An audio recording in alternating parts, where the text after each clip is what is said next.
right, and we're live, hopefully with no boomer problems after Oh 2 my weeks goodness, or we're 3 weeks, live. I don't know. We're alive. Well, no, yeah, it's been a while. Our last show was the coverage of the that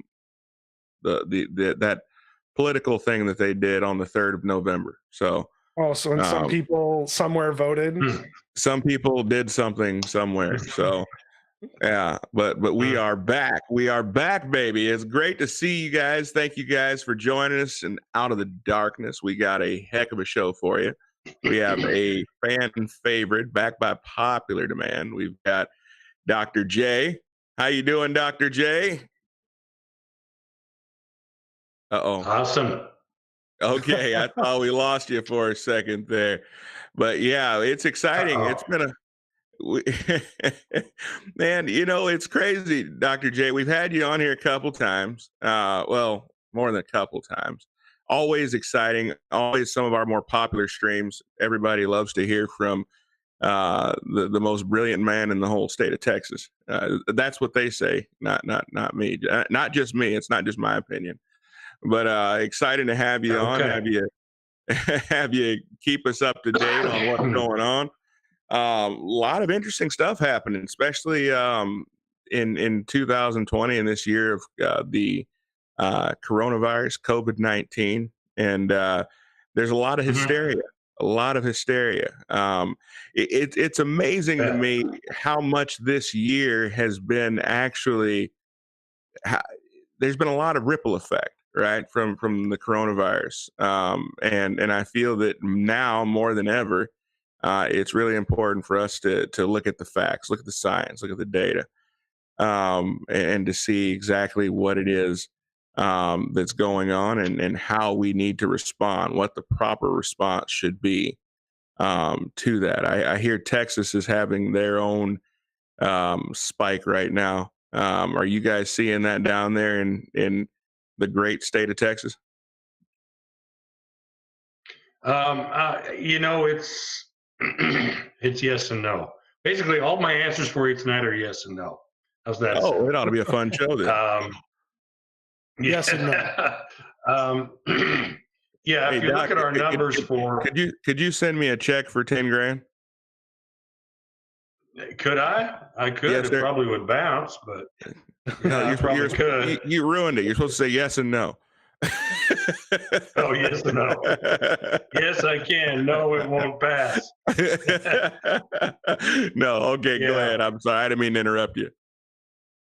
Well, that's okay. I sent some graphs to Soder. I don't know if those showed up I in did. any Do way you that want we me to can put bring them up? on the screen.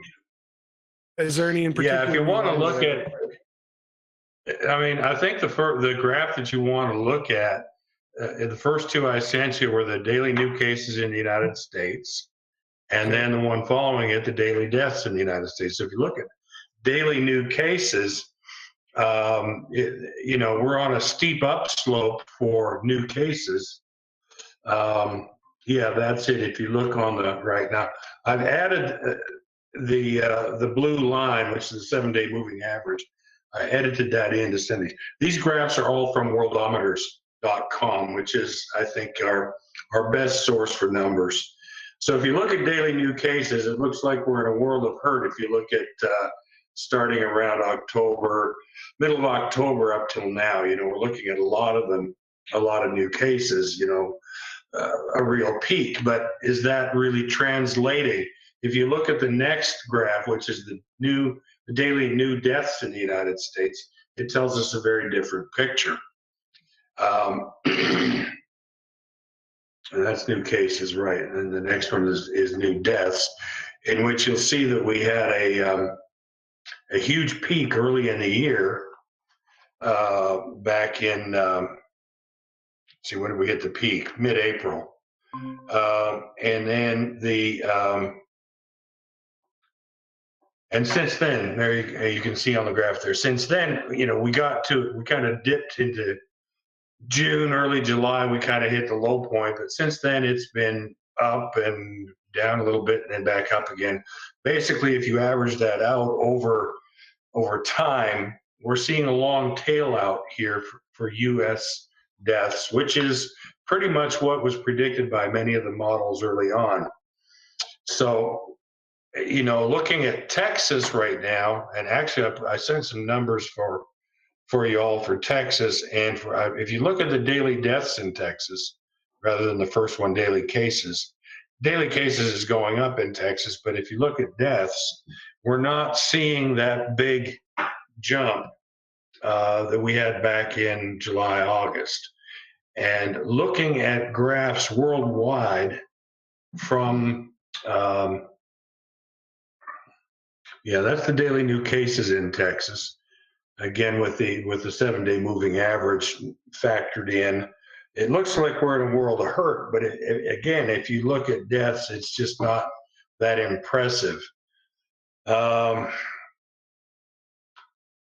I guess what I would say you need to look at is the way I would explain this. I work here in Texas in several areas. I work in far south Texas. During the summer, I was in Corpus Christi and Victoria, Texas, which were communities that were really hard hit. And if you look back in July, August, you see that one high spike peak for the week in the week of July 25th. We had one horrendous day with all of these deaths that you can see on the graph. But we did have an overall statewide peak in late July, spanning into August. We're seeing a bit of another slope coming up there now toward the end of the month in deaths. So even though cases are up even higher now than they were back in July, we're not seeing the deaths to correspond to that. So the graph that shows it the best, Soder, if you can bring up the graph that shows daily new deaths in New York, that's the one that I think is really telling, as illustrative of what's going on in much of the world. If you take this graph for New York, when it comes up, and you compare it to the graph for Sweden or the graph for a number of other countries that were hit hard early on, you'll see the same kind of picture where there was a horrendous number of deaths early on and then a long tail out that has really not appreciably risen since then. There's a tremendous amount of hysteria in the media. And this graph, I think, is really telling, the daily new deaths in New York. You look at what was happening in April 7th, there were 1,000 people dying from coronavirus per day. And now the number is well under 100. How do you explain that? The explanations that I'm reading go from soup to nuts. There's all kinds of people putting out theories about why this is, but if you go back to the initial graph that we showed, which was daily U.S. Cases and deaths, well, daily cases and deaths have kind of flattened out. We're seeing some bumps. Maybe a second wave nationwide in July, another third wave going on now. It's just hard to look at this and say where we are. But I don't think it's as bad as most of the pundits are making out to be in the media. It's bad. I mean, this is a bad epidemic. There's no question. We're well over 300,000 people dead in America this year. 300,000 higher than the average deaths for the past 5 years in America. So that's a lot of people dying. But in the overall scheme of things, I think actually we're doing pretty well. Now, it remains to be seen what happens in the winter. I was really hopeful as recently as 2 weeks ago that we wouldn't be seeing a jump in deaths, but because the numbers were going up for case counts here in Texas, but we weren't seeing the death rate coming up. For well over a month, I was watching this, and it didn't happen. Now, in the last week or 10 days, we're starting to see death counts go up in Texas again, which means I was wrong. I was saying at that time, no, it's not going to. It's not How very much of that? How much of that, Doc, has to do with us being in the middle of flu season? Is there any correlation there? I have a hard time about answering that because I'm scratching my head because uh, flu cases just aren't showing up. Even and I can't say that it's data that's being manipulated. I don't think it is. What we're seeing is, I mean, we're testing people for flu in the ER, and I'm just not seeing any positive flu tests.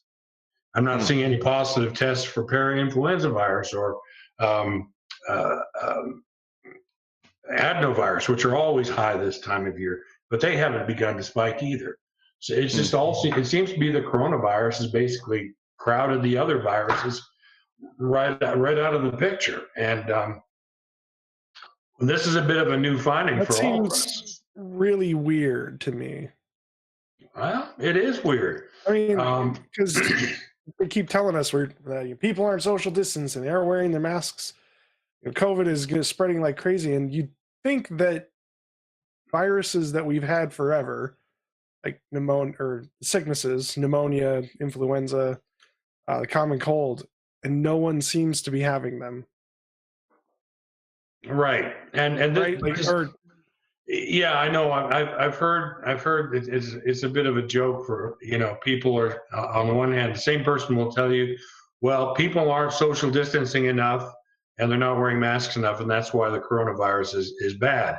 But we're not seeing flu because people are wearing masks and social distancing. It doesn't compute. It's not what we're doing that's keeping flu from spreading the way it normally is at this time of year.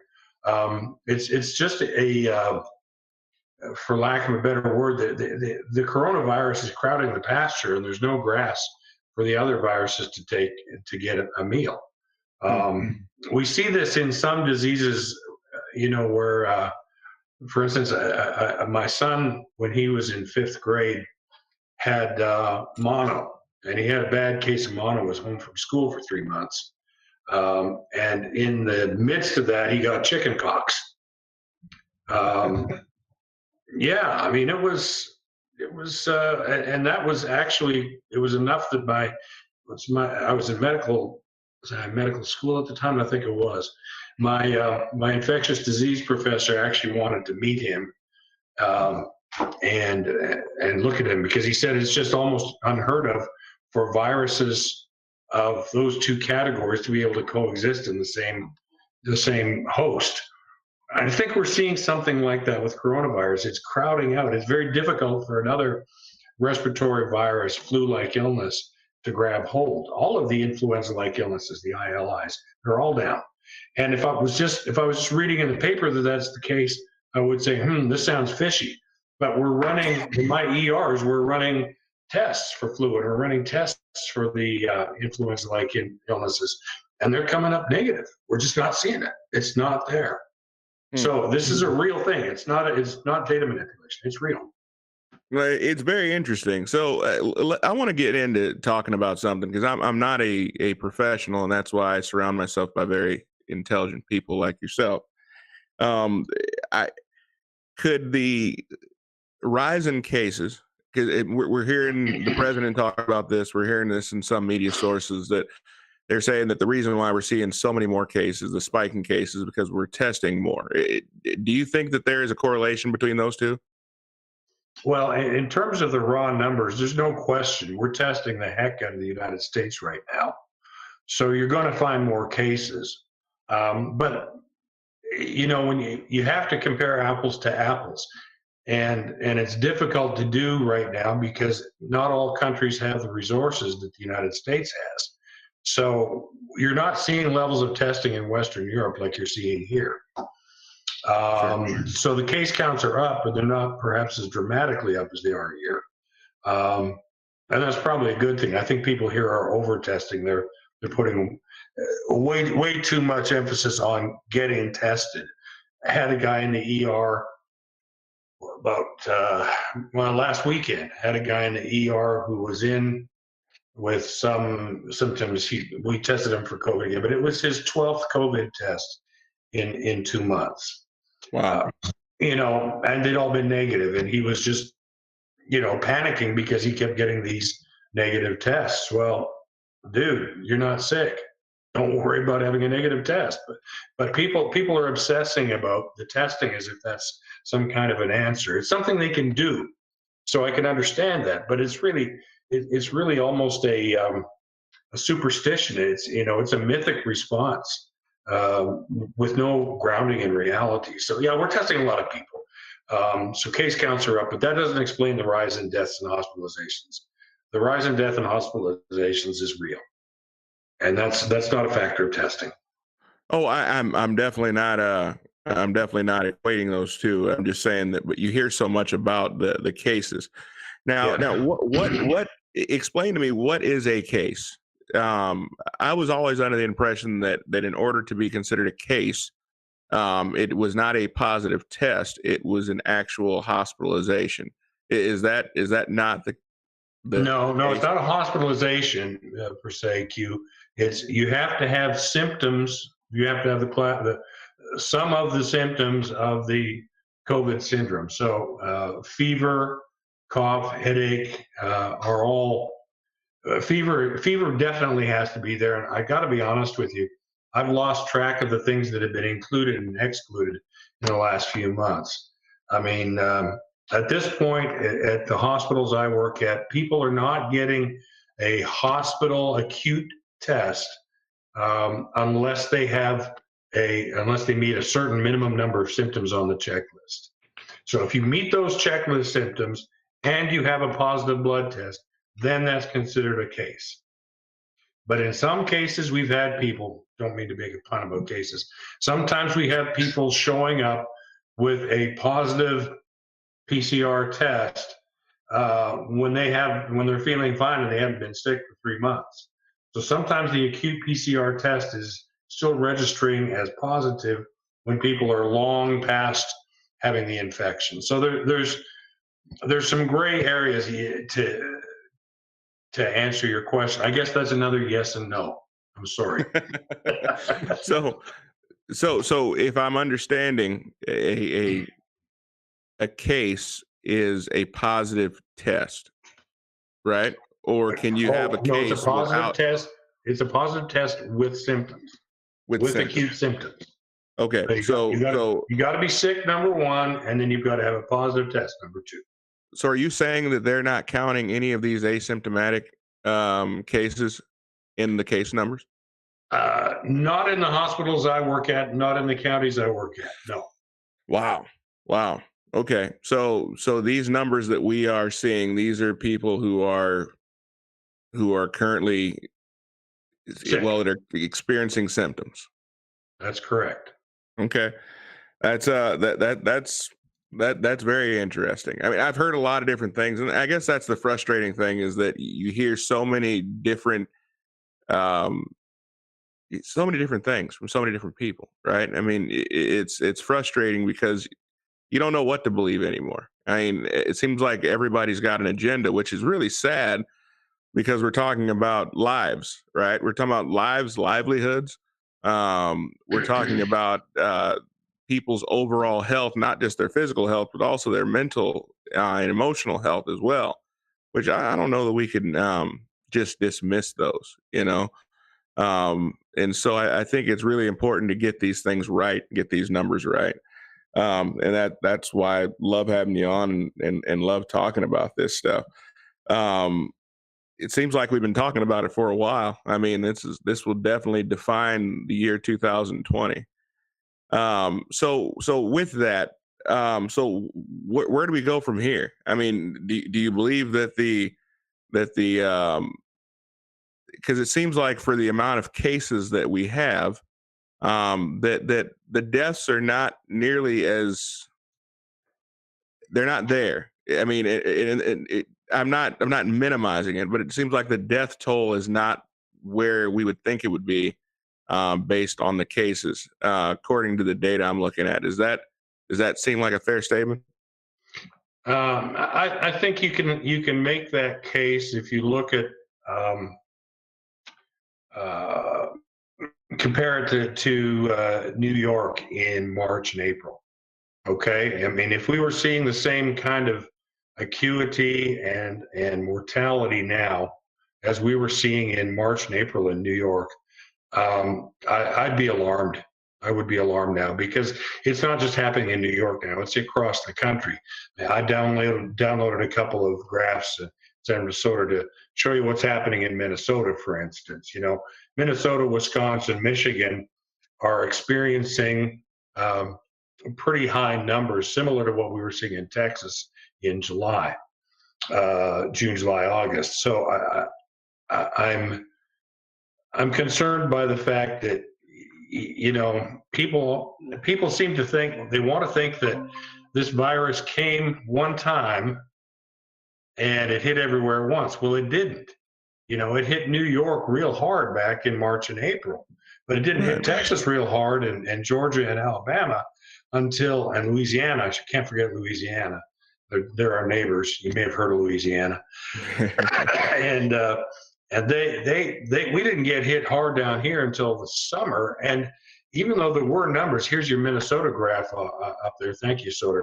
You can see that, the virus hit y'all. You're starting to see numbers in May, a bump in May, but it's pretty much stayed flat until mid to late October. Now it's scooting up there. But do you want to know? But do you want to know what happened in late October? Yeah, enlighten me. The same thing that happened in Texas in June and July. In Texas, it got really hot, so people were going inside and congregating indoors. Mm-hmm. Here, it didn't get really hot; it got really cold. People started congregating inside and going indoors, right? Gotcha. And I think that people are in much closer proximity. I mean, here in Minnesota in June, July, August, we were outside fishing. We were pretty well, to ourselves. Yeah. But just as the heat forced us inside during the hot months in Texas, the cold forces us inside and in closer proximity with other people in the wintertime. That would be my immediate reaction to it. But of course, what do I know? It seems like the further we get into this, the less I feel like I know about any of this. So yeah, no, I think you're probably right. That's an indoor phenomenon. I just hadn't thought about that. I was thinking, is he going to talk about the election now? No. But of course, that makes perfect sense. That's what we were saying back in July down here. Yeah, the heat has hit. People are staying indoors, and that's exactly what happened. And as we have seen from the early days of this virus, and it's not just this virus; it's other respiratory viruses. You catch this at home. You catch this in family gatherings. And, it's important for people to recognize that's, Heartland home is the risky place. So all we can do is see where it's going to take us. Now, if you compare this to this graph with the deaths in Minnesota, which is the next one I sent you, Soder, we can look at that in a minute, and you'll see that it's lagging, but it's rising. It's worse in Wisconsin for reasons that I'm not really, really clear on. Actually, no, it's about as bad with y'all here. You're up to about 50 deaths a day, and about what is that?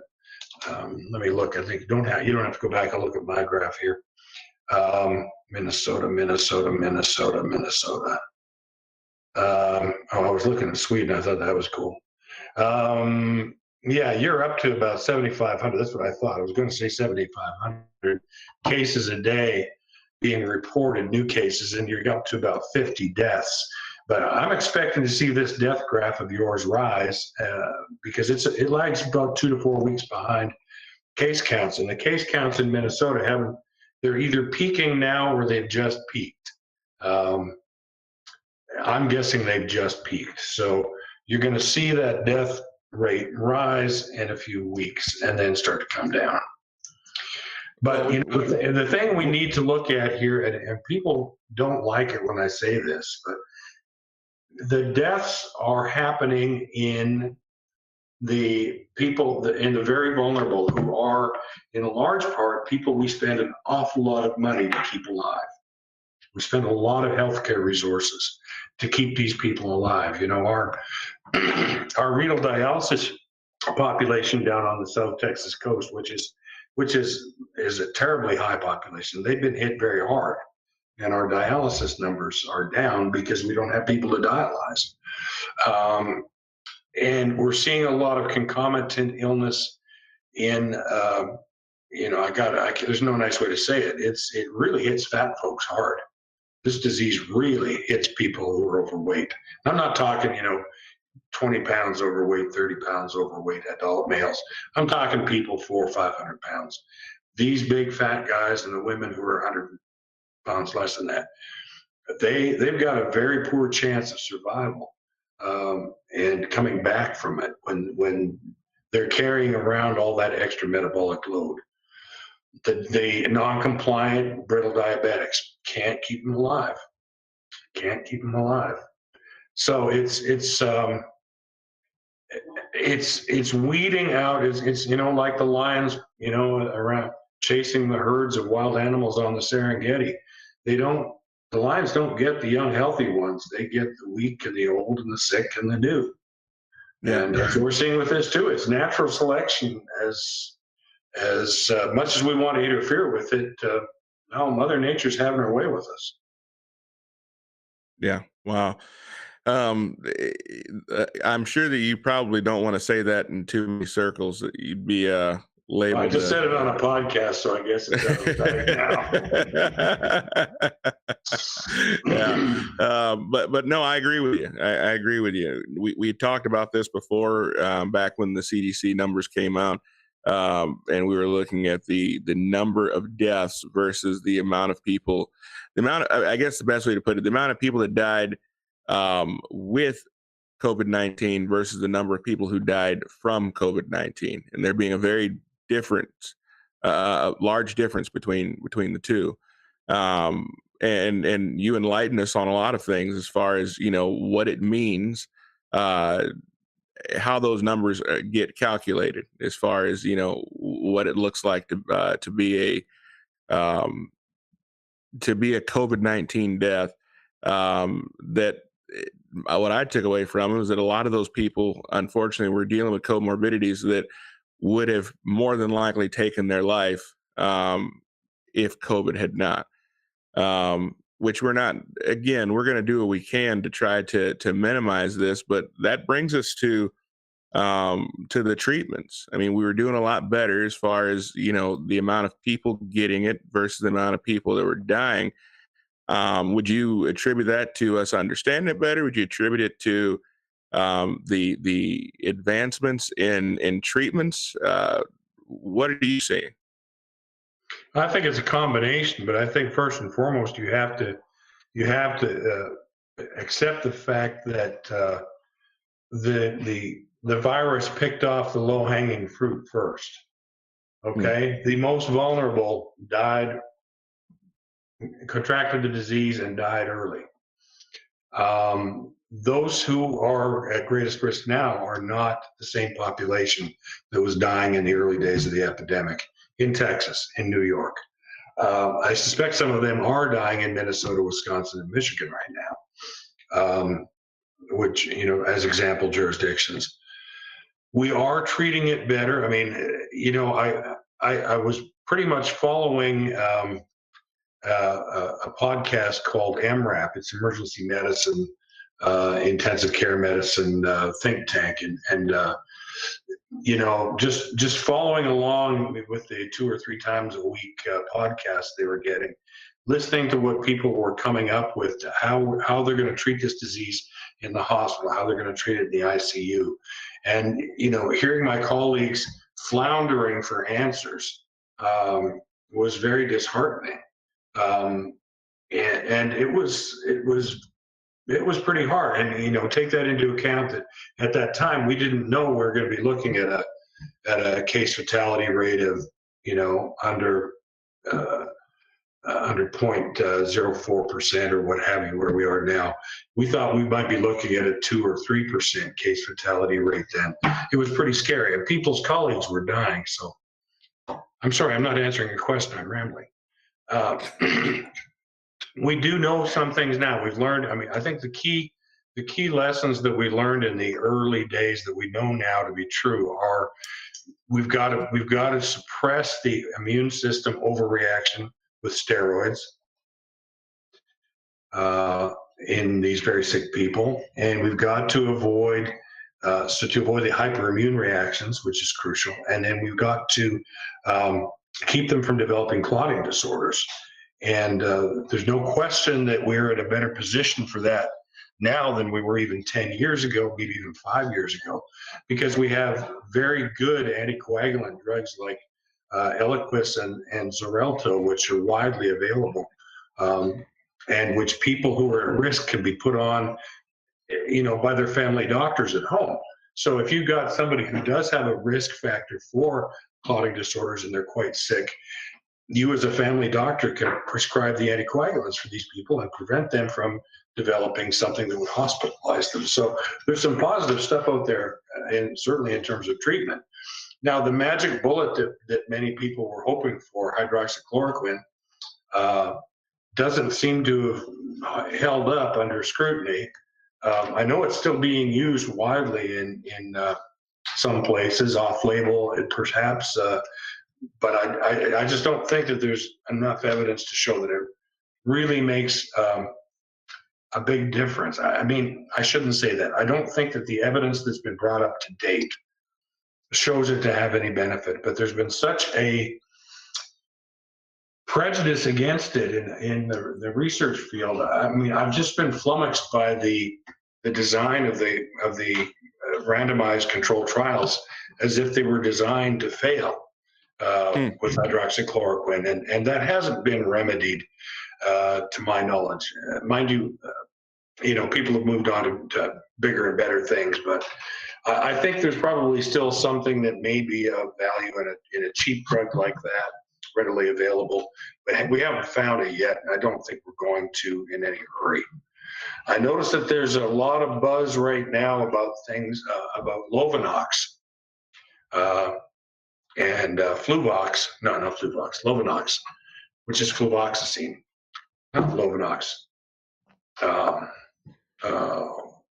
Goodness gracious, fluvoxamine is what it is, Luvox, which is an SSRI antidepressant. It was one of the earliest SSRIs, and a very small trial has shown that it had some benefit in people who were very ill. But, I read that and I thought, well, do these guys know what an awful drug that is, how badly tolerated it is? The reason that people still use Prozac pretty commonly in general psychiatric practice. Not very many people use Luvox anymore. It was so poorly tolerated by so many patients. I just don't think it's going to get any traction, although I know there are people who are pushing it.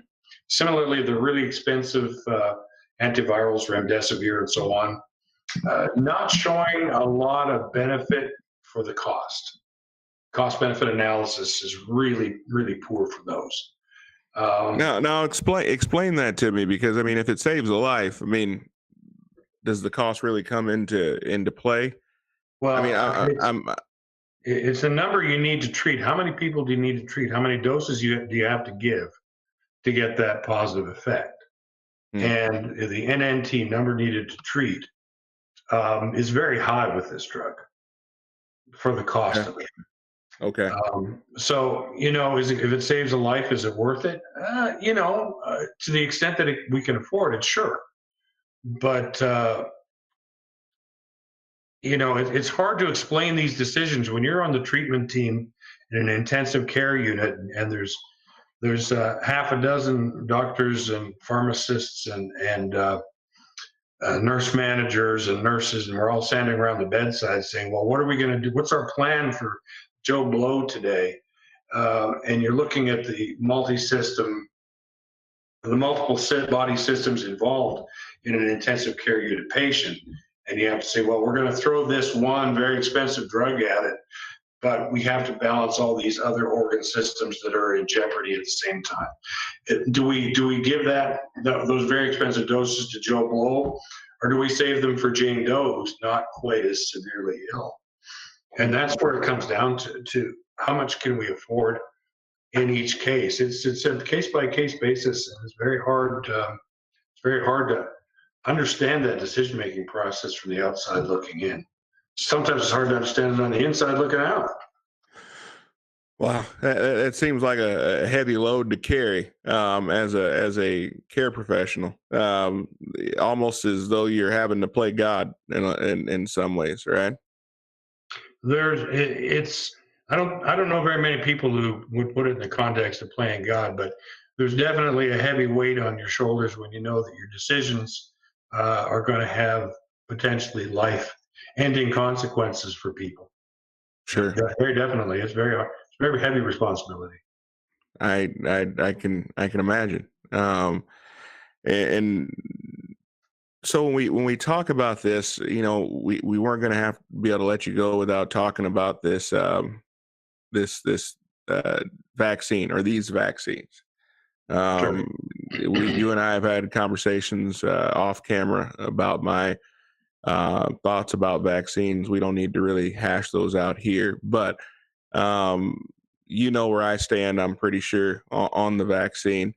Are you hopeful about the vaccine? Does it concern you the amount of time that has been spent developing the vaccine? Do you feel that there's been enough due diligence? Walk us through that, because I was watching the vice presidential debate, and Kamala Harris made it very clear that she had no intention of taking a vaccine that Donald Trump essentially rushed together and threw it together quickly. Which, I don't want to get political on this, but there are a lot of people who feel that way. There are a lot of people, regardless of whether or not they're political or not, that feel that they don't want to be a guinea pig. So talk to us about these vaccine trials, and do you feel that it is safe? Do you feel that would you advise your clients or your patients to take them? Well, it's a very complex issue, and I guess what I would say at the outset is it's very for someone to say that they don't trust a vaccine because it has been brought about by the political will of your opponent. That's kindergarten reasoning. And if she actually believed that, that's a terrible testament to her lack of character, and probably lack of knowledge. The vaccine, the companies working on vaccines, the laboratories working on vaccines, they're worldwide. Donald Trump doesn't have any more influence over most of those labs than Joe Biden does, or Joe Biden will, or that Maggie Thatcher has, for goodness sake. There's political leaders don't carry a whole heck of a lot of clout in the lab. The work has to be done the way the work is done. The ethics of the researchers are, and the reputations of the researchers who develop these things are going to be affected for the rest of their careers, for their lives, long after the political career and life of any politician currently sitting, although some of the people sitting in Washington have been there for most of 5 decades. I guess they're proof that I'm a liar. But just to think that there is that much care in the medical science establishment about this is just lunacy. Most medical people really aren't that political. We don't have time. And research people don't tend to be very political people. They've got important stuff to do that's not based on emotion hysteria. So that's sort of my background feeling about this. Having worked in research, having spent 4 years in medical research, on my way to my master's degree in endocrinology was a real an education to me that I really value, not for the systems that I learned. I mean, I've learned a very little bit of a tiny sliver of the knowledge base you can get in biochemistry and endocrinology, but I learned how the system works. And yeah, there's bad parts to it, but there's a lot of good parts to it. And I think it's just I have a lot of faith that people I know just from what I've been reading and people I've talked to, the amount of research time and effort that's gone into coming up with treatments for this disease and for vaccines for it are unprecedented. There's never been this amount of money and resources available for any single medical problem in the history of mankind. So this is a big deal. And if they come up with a good vaccine, which several of them say they have, and some of them are going to be better than others. There's going to be, remember, there's multiple different kinds of vaccines. And depending on what they come up with, it might be great. Will it be safe? I'm pretty sure the FDA will be as diligent as they can be to make sure it is safe. And the corresponding regulatory agencies in Canada, the Health Protection Branch, and in Britain, I don't know what it's called, and in France and in other countries, they're going to make sure it's safe, as safe as they think it can be. And then people will just have to make their decision whether they're going to take it. But I think there's no question that if a substantial portion of the population does take the immunizations, we will see a rapid diminishment of the importance of COVID in our world. It will cease to be a big headline once we have 50% of the population immunized. So is that the magic number, 50%? Well, 50% is the number we've been getting for flu vaccines historically in the United States, around 50%. And that has made a big dent in the flu, the impact of influenza in our world. When I first started practicing medicine, I did a lot of nursing home work. I had a lot of patients in the nursing home. I had probably in my general practice in the first few years, I probably averaged between 60 and 100 patients in nursing homes that I would see on a monthly basis. And every January we called it the January die-off. Not just me, but the nursing home staff would call it that. People would just drop, there'd be no nursing home beds. I think I've told you this story before, Q, there'd be, we want to get grandma into the nursing home, but there's no beds. They'd say to me in November, and I'd say, well, hang tough. In a couple of months, there'll be beds. And there would be, I would lose 5, 10, 15 patients to influenza every winter. And they were all old and they were all frail. Now, the influenza vaccine has basically curtailed that. We don't get that winter die-off anymore because almost all the nursing home residents are immunized. And all the healthcare workers who take care of them have to be immunized. We can't work if we don't take the immunizations. So there's proof right there that it's helped with flu, but it hasn't made it go away completely. And the vaccine isn't going to make COVID go away completely either. So, so do you believe that most healthcare professionals will be forced to receive the COVID vaccine when it's available? I think it'd be pretty hard for them to turn it down. You may not get fired, but you may not get scheduled for any shifts. So where does that stop? Do teachers need to get it in order for the kids to go back to school? Do kids need to get it in order to go back to school?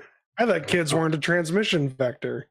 Yeah, well, no, they're theoretically they're not, but the problem is we've seen in several counties that I'm intimately familiar with, the little children, the young, the pre-adolescent ones who still have active thymus glands, and they're still producing, very strong T cell immunity. No, they don't get sick. They don't transmit.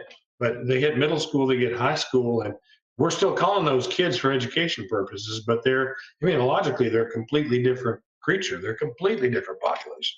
The older school-age kids are transmitters. They are vectors of transmission. Um, can't get around it. Yeah, it's scary. We had we went took some youngsters to out for about 20 of them out for a meal, and some activities, and all from inner city communities. Not a whole lot of parental guidance, I guess you would say, last week. And I'd be lying if I told you that there were, out of those 20, if there were 4 of them that were actually involved with school or doing any schoolwork at all. They're failing out, because most of it is distance learning, and it was especially concerning to me because, I mean, half of them were juniors, and then there were a few seniors sprinkled in there and some sophomores, and I'm thinking, wow, I mean, these kids are flunking out of school, because unfortunately, if they are not able to get that in class attention, a lot of them either lose interest or they don't continue. So we've got to figure this out, if for nothing else, but to ensure that these kids are getting a reasonable education. So I'm not sure exactly what that looks like. I'm not sure if that means mandatory vaccinations for everybody. I don't know, but it sure will be good to see the kids able to get back into school. Right now, my kid's just upset because wrestling season got called off. So he missed out on the state wrestling tournament that he worked really hard to get to. They shut down wrestling right before that earlier in the year, and now it looks like wrestling season is going to be shut down in Minnesota this year. So he's frustrated, but at least he's able to continue school. Yeah. Well, I mean, as you know, Q, most states have some kind of vaccine requirement by law for kids to go to school. There are exemptions, but the laws are already in place for them to force this vaccine, whatever vaccine comes out, whichever one is accepted, whichever one can be produced most, economically. Again, it's the cost benefit analysis. There may be a better vaccine that costs too much or is too hard to produce. So what we're going to get is going to be a compromise of some kind, and we just have to hope that it's good enough to give a good enough protection to the rest of us. Yeah. Whoa! I don't like this language. This language is exactly what the people who say it's a hoax use to go back to life as normal. Mm-hmm. Good enough. When it comes gambling with when it comes to a vaccine, it's going to be necessarily. It can't be. Well, I shouldn't say it can't be. It's got to be a compromise. Oh no! I understand what you're saying, and I sympathize with you, or word. But the language you're using is the language that people who want to go back to life as normal or don't want to be shut down, really. Mm-hmm. That look, this thing is so survivable by most people. We should just be open right now because it's good enough, right? But if a vaccine is just good enough for the price range, but that's the whole reason. That's the opposite reason that we're shut down, because we need to save every life possible. And if a antiviral is just good enough, that's like, what is even the point of this then? Well, I mean, if it's good enough and it's just good enough, what's wrong with that? I mean, what are our objectives here? What do we want to accomplish? We want to accomplish enough immunity in the population that the virus cannot make further exponential growth like we saw in some of those graphs. We're not going to save every life. We can't save every life. There is no 100% vaccine for anything, except maybe smallpox, which was supposedly is gone, but there's a lot of us who are still holding our breath waiting for it to come back. I mean, there's a vaccine is a stopgap to get an epidemic or a disease into some semblance of control. That's all it is. It's not an all or nothing response. Well, so how much concern is there in the scientific community, in the medical community, of rapid mutation of the COVID-19? Are we seeing mutations already, or do we expect to see mutations very quickly here? And if so, how will that affect the vaccine? That's getting pretty far out of my bailiwick there. I'm not sure. I haven't read anything on mutations of this virus for a while. I know that there's some talk of it being a mutating virus, but it doesn't sound like it's moving, at least what I've read. And I could be wrong on this because I haven't looked at this in depth. It doesn't seem to be a virus that makes dramatic genetic shifts. It's just drifting. There's a little bit, a little bit, a little bit, a little bit. So the changes that occur from 1 month to the next are minuscule.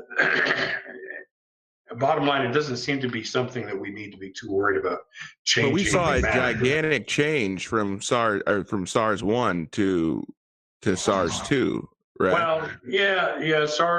SARS-CoV-1 and SARS-CoV-2 are very different, and there's a lot of very smart people who don't think that was random mutation. Okay.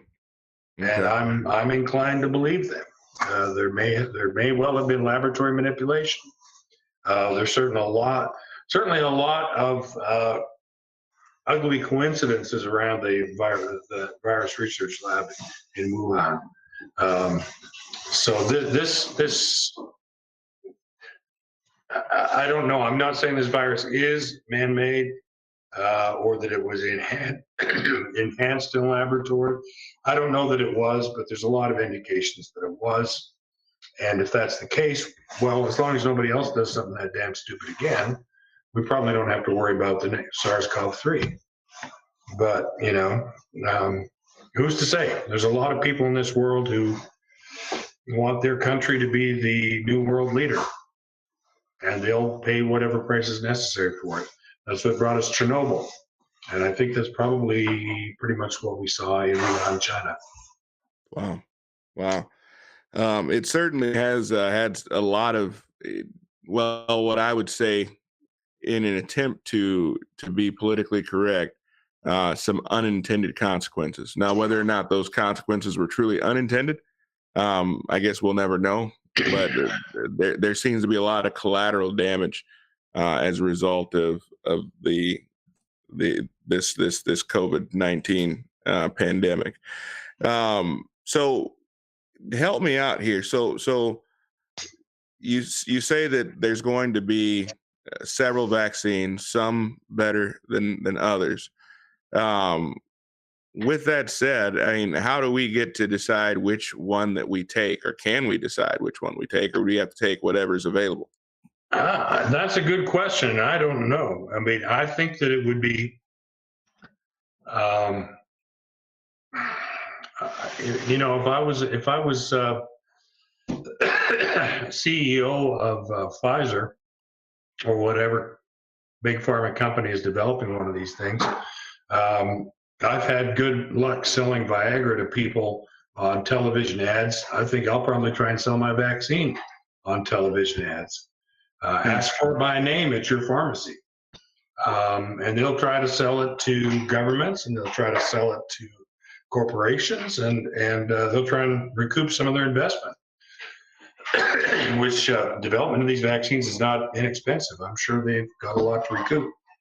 And it's possible that different countries may select different viruses.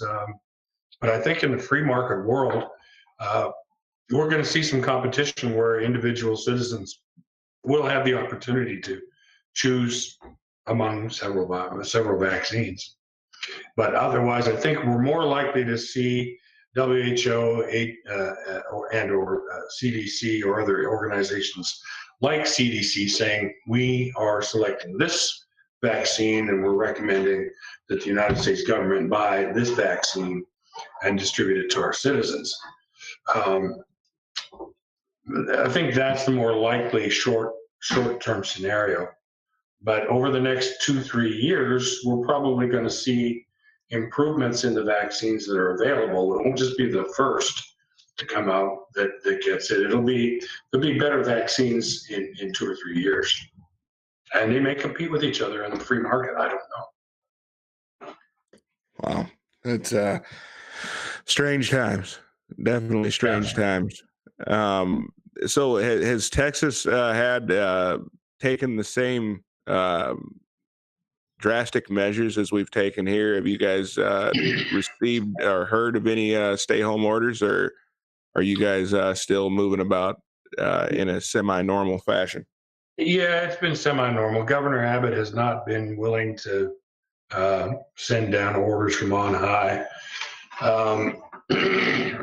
We have not reinstituted mask mandates in counties that released them, but some counties kept their mask mandates all throughout. But I think many more people are wearing masks now than they were a month ago, and practicing some social distancing and so on. But that's not coming from, as I said, like I said, it's not coming from the Capitol. It's not coming from the governor's mansion. It's coming from the hearts and good intentions of everyday citizens. Well, I mean, we're in the state of Minnesota. We are not supposed to be celebrating Thanksgiving this year with people other than our household. So, I mean, we've definitely taken some pretty extreme measures that way. Is there a way to still celebrate Thanksgiving with family and still be safe, or do you feel that it has reached that level of significance that we should avoid spending Thanksgiving with our family, our extended family? Well, it's yes and no. It's a cost benefit risk proposition. What are you risking, and what are you gaining? And that's hard for me to say, Doc, because I live in rural Minnesota. Half of us don't wear masks. I mean, I don't wear a mask when I go out. We're still living life, but when I go to Minneapolis, it's an entirely different world. Everyone is wearing their mask. Everyone is, taking extra precautions. So I don't know. I have no idea. So I guess I feel that I'm somewhat insulated out here in the rural community that I live in. But I understand that that's not the reality for many others. So life in rural Minnesota is going to be much different than life in Houston, Texas, or Dallas, Texas, or right. LA. Well, I mean, the authorities that I kind of rely on for good judgments in these things are mostly saying, don't go crazy about it. If your kid is coming home from college, get tested before you come. Everybody be cautious. Lots of hand washing. I mean, we're still having Thanksgiving here, but it's going to be our household, and our son's coming home from college, and he's bringing his dog, and but it'll just be the three of us, and 3 dogs, 3 humans, 3 dogs. It's gonna be hard on the furniture, I'll tell you that. But if you come from a family where your tradition every year is that everybody in the extended family meets at grandma's house and there's 50 people there every year, I think that's probably a bad idea.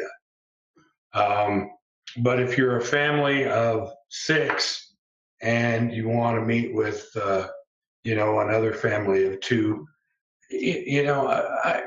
and that's your tradition, and you feel you can do it safely, then I think you should do it.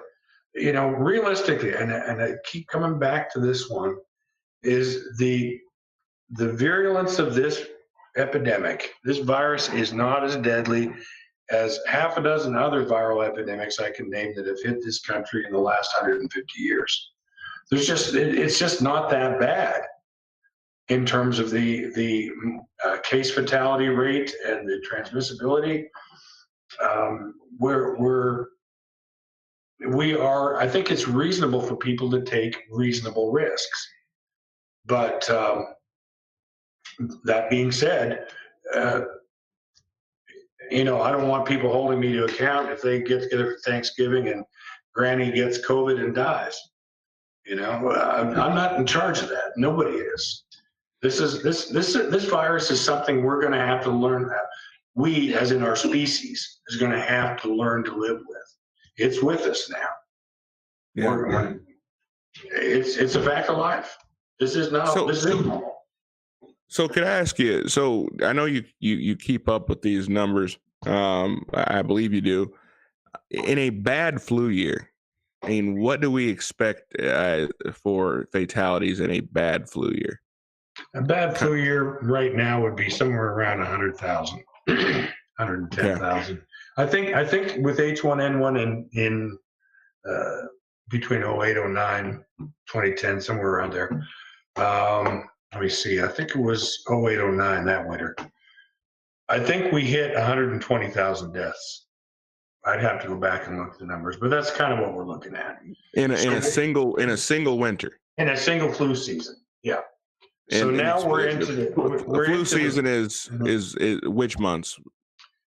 Basically November through March. November through March. Okay. Yeah. And realistically, most flu hits January and February are always the big months. That's when it's in the Northern Hemisphere. That's when it's bad. That's when we see the peak flu deaths. So basically, you're seeing a lot of deaths in 2 to 3 months. Okay. So could I ask, how are the numbers in COVID deaths? That sounds like it sounds similar to a really bad flu numbers in fatalities. Am I missing something? No. I mean, it's in the same ballpark. I mean, we're not talking about measles with we're not talking about diphtheria. We're not talking about polio. I mean, these were viral illnesses, are viral illnesses that just decimate a population. I mean, in the true sense of it'll kill 10% of your population. If you're if you're a naive population. I just was reading recently about the numbers that they've come up with for deaths among the Native Americans when the European viruses first hit. We were talking mortality figures in the 90 and 95 percentile range, percent range. I mean, the viruses that hit North America, an immune, completely a virgin population, the viruses went through Native Americans like shit through a goose and killed 90% of them in some areas. So when you consider that we are quote unquote immune naive to COVID, we're doing pretty damn well. I guess it's concerning to me because I am slightly shielded living in rural America, but it's frustrating when I look at the numbers and I hear the numbers from you, that these numbers are in comparison anyway with a bad flu year, but we haven't seen near the draconian measures put in place during the flu season as we've seen with this, and it's frustrating to me because I see the effect that this has on businesses. I see the effect that it has on families. I see the effect that it has on communities, and so I guess to find the happy median, I'm not going to sit here and say it's not a real illness. I know that is the case. I know that it is a real illness. I know that people have died with this. People have died from this. So I'm not here screaming fake news. But I think that, as you said, we're not going to get out of this with everyone getting a shot next month. or in January or February. I mean, this is here to stay for some time. So we Mhm. better figure out how to live with it, um, as opposed to, we're just going to stay in our house until the vaccine comes, that's going to save us all, because that's just not realistic, is it?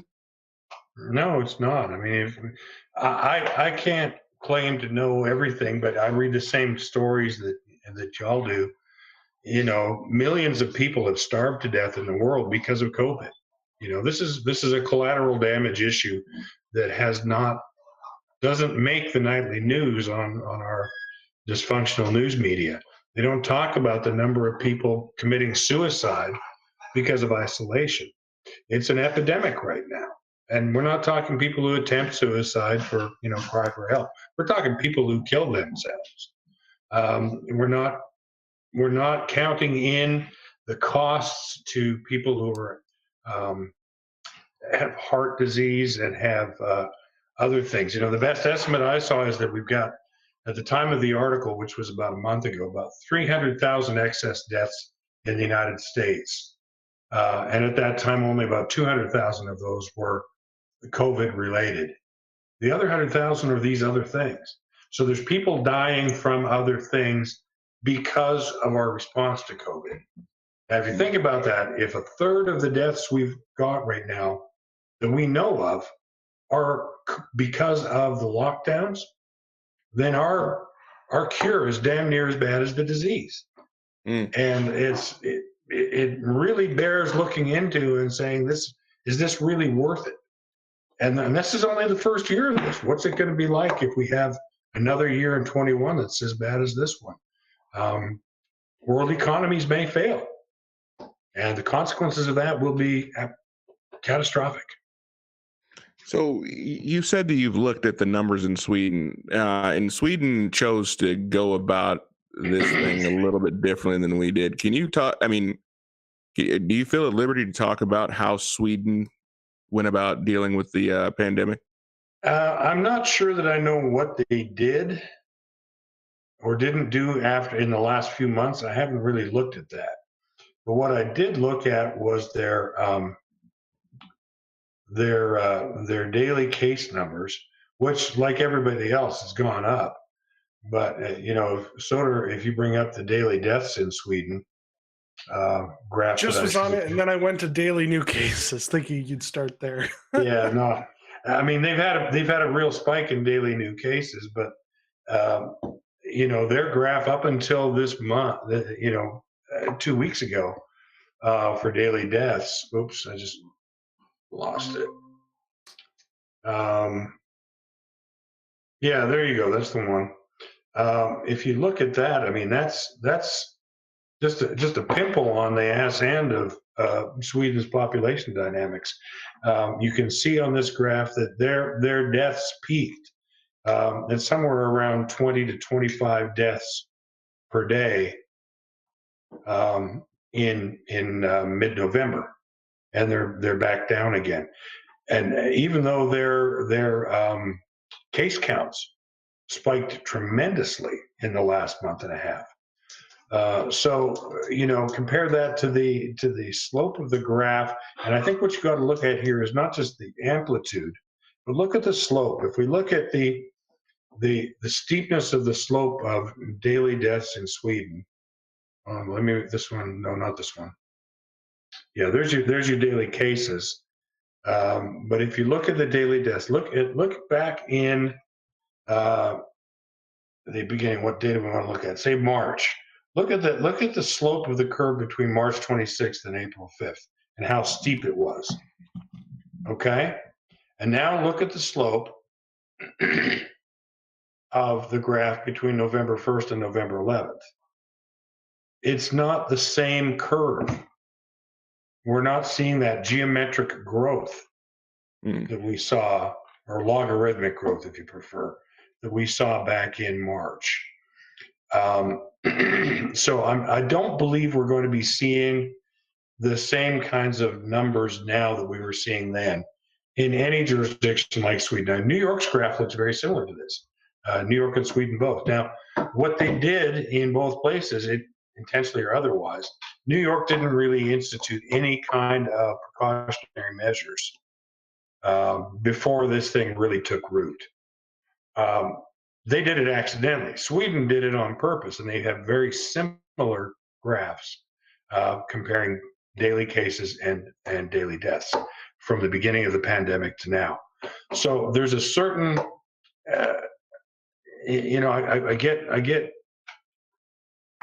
I don't want to say there's a certain logic in doing nothing, because I think if we did absolutely nothing, the overall total death counts in the end would be higher if we did absolutely nothing.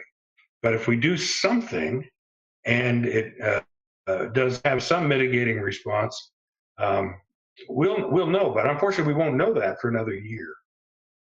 And that's the thing that bothers me about this. There seems to be a compelling argument to say, if you don't do anything, it will work itself out and quickly.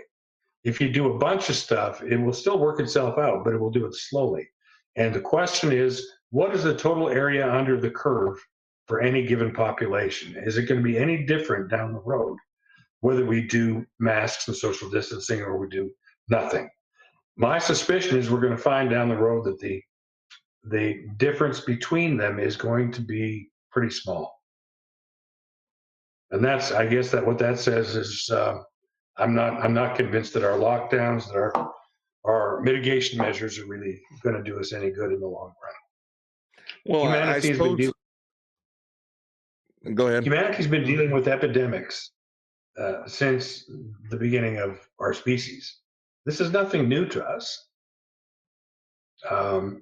And I firmly believe that this virus has been made out to be something that we can change, something that we can stop. People say we have to stop COVID. Well, that's like saying we have to stop the wind. It's a force of nature. You can't stop the wind. You can't stop COVID. It's going to have its way with us. Our species is going to have to find a natural way to deal with it, one way or another. Yeah. And the vaccines will accelerate that process in a good way, maybe, but maybe not. Have you heard anything? It sounds like a lot of yes, no, and maybe. Yeah. So I want to let you go because I know you have a big day tomorrow. But before I let you go, can you? I've heard a lot of mixed reviews as far as antibodies. I know Rand Paul was talking to a lot of people that said, "Hey, if you had COVID like he did and you've overcome it, live your life, go out and go to a restaurant, have pizza, just get out and enjoy life a little bit because you've got antibodies." But I've also heard a lot of people, I've read a lot of places that the antibodies are short-lived. One study said 3 months was the length of the average length of the antibodies, which I don't. Is there any way to know that this early in the game? No, there really isn't. I mean, the thing that's, people who don't understand the complexity of immunology, and put myself in that group because I'm not an immunologist. I don't have huge, but I know a little bit more than the average guy. And the complexity of the human immune response to a disease is enormous. You've got the antibody mediated arm of your immune response. You've also got the cell-mediated arm, which is the T cell response. And there are levels of responses that are different with different diseases and different populations. So you can have, I'll give you an example from my experience. I've been immunized against hepatitis B, as is required by law in most jurisdictions for physicians. You've got to take Hep B immunizations. I was immunized in 1993. In 1998, I started practicing in Wisconsin, and I had to prove that I was immune. Well, they did my antibody studies, and I didn't have any antibodies to hepatitis B, so I got immunized against. And then I had to do that again about 2010, I had to have antibody testing to prove I was immune to hepatitis B. I did not show any immunity to hepatitis B. So I got immunized a third time. And then about 2 years ago, I had to go through the same process again for a different hospital. They said, well, you got to get the hepatitis B series. I said, dude, I've had it 3 times. It's either worked and you guys just don't have the right way to measure it, or that immunization doesn't work. So which is it? We don't know. But my suspicion is I'm immune to hepatitis B, but they can't measure it because they cannot measure the quantity of cells in my blood stream in my immune system that are capable of producing hepatitis B antibodies on demand. So just because we don't have measurable levels of antibody doesn't mean we lack antibody production capability. Does that make some sense? Makes perfect sense. These studies that have said you've got no antibodies to SARS-CoV-2 after 3 months, all that means is your body's not making them right now. So, but for other people, that's not true. For other people, we're seeing, active antibody response for people who were sick 3 months ago, and they're still showing up positive on their polymerase chain reaction acute phase test. So everybody's responses are different. I think that the answer lies somewhere between 6 months to 2 years is the length of time that you'll be immune to that virus based on one exposure. Based on what we know about other coronaviruses, it's about 6 months to 2 years. And if you get a bad enough virus load of the same virus, a bad enough infectious viral load, within that time frame, you may get sick again because your immune response is just overwhelmed by that viral load.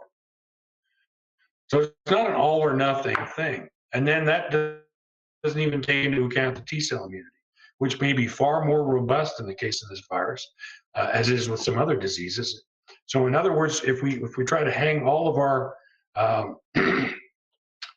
decision making on that antibody test, I think you're making a mistake.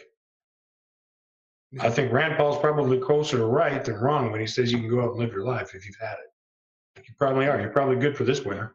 I wouldn't guarantee for next winter, though. Yeah. I mean, so how is natural immunity different than immunity brought on by the vaccine? Well, it depends on the type of vaccine. I mean, and there are. I read an article and I shared it in one of my Facebook updates back in, I think, May, where there is quite a lengthy description of how many different vaccine classes there are. Live versus killed versus recombinant, nucleic acid versus protein. There's a bunch of them. Some of them may produce a much more robust immune response for a longer period of time. We just don't know yet. When it comes to the vaccines, I mean, we're groping in the dark. After we've seen how well the first ones work, we'll have a better idea what to design into the next ones. Sure. Well, once again, Doc, thank you so much for taking the time to come out and visit with us and talk to us about this stuff. Obviously, there's a lot of hysteria on both sides. I think everyone has an opinion on this coronavirus. I, for one, I'm ready to get back to life. I'm frustrated over the powers that be and their response to it, but that's me. But I do appreciate you coming in and helping make some sense of it, separate the fact from the fiction, if you will. So always a pleasure to have you on and to talk about this. You bring such a level of common sense and it's a breath of fresh air. I don't feel like I'm being pumped full of crap. I feel like I'm actually getting honest responses, and I appreciate that. Unfortunately, we just can't get that everywhere. It seems like there's a lot of agendas out there, and you know what I mean. So you bet. I really appreciate it. You guys, hey, thank you very much. If you guys are not currently subscribed to Out of the Darkness, I want you to make sure you press that button subscribe to us. If you think you're subscribed Out of the Darkness, double check, make sure you are subscribed. Thank you guys for joining us. Appreciate you guys. Stay safe. And if we don't see you before Thanksgiving, you guys have a wonderful Thanksgiving with your families and be safe. And we will see you guys next week. Good night, everybody. Good night. Good night, everyone.